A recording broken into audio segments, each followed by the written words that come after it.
In 6 hours, you, your government, and 124 million other people across 14 states will be tested by the greatest disaster to ever hit the U.S. East Coast. A great wave, 1,000 meters tall, moving towards you at 1,000 kilometers per hour.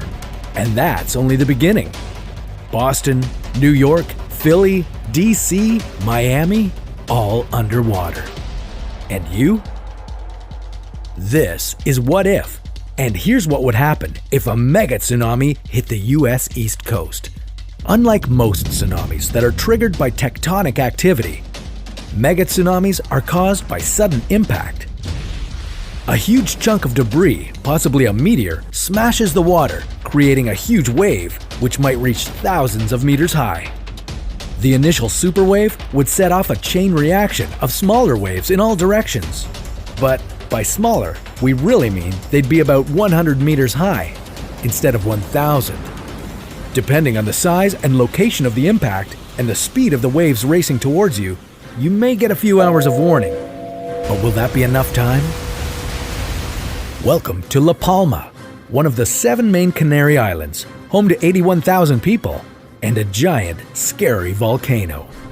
Suppose it erupts, and the eruption is big enough that it triggers a massive landslide, massive enough to send 1 billion tons of rock sliding into the ocean, causing a mega tsunami.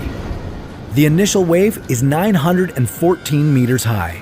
It surges upwards and outwards, setting off a chain reaction of deadly waves in all directions. In 6 hours, a series of 30-meter waves will batter the American East Coast. Ramming speed?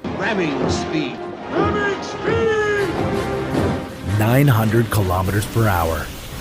One of the 7 deep ocean assessment and reporting buoys floating along the Atlantic coast will undoubtedly register this mega displacement of water, giving the U.S. Tsunami Warning Center time to alert anyone who might be in danger.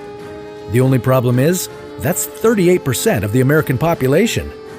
The entire U.S. East Coast would be affected, putting 14 states and 124 million people, including key members of the government, at risk. If you can't make it out in time, then climb.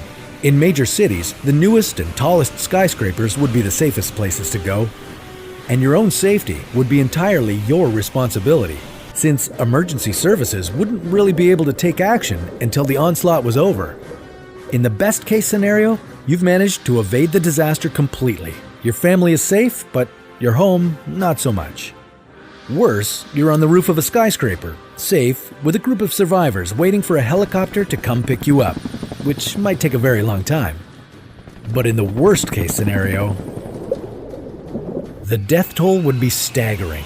The economic impact easily costing billions, if not trillions of dollars. It will take decades to rebuild, and yet, is it wrong to suggest that we might have gotten off easy?